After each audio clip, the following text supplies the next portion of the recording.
आपल्याला काय प्रत्येक टेबलवर बार्बिक्यू होते ते कोळसे, त्यामुळे ॲब्सोल्यूट बार्बिक्यू.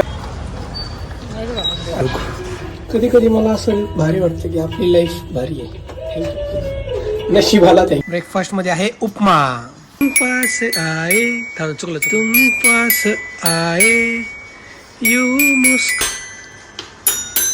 बाळाला झोपायला मोबाईल लागतोच. तू ध्रुवता म्हणजे लंचच्या आधी.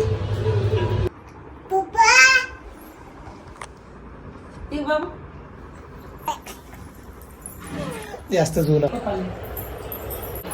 भाजी, टोमॅटो चटणी आणि डाल. पण जेवण चांगले सबस्क्रायबर वाढले, चांगले म्हणजे कमी, तेव्हा लाईव्ह करायचा प्रयत्न करू. लाईव्ह सेशन आहे बघा, कमेंट पण म्हटलं थोड्याशा गप्पा मारू. Ask me anything session. AC लावला इथं, विवान खुश आहे.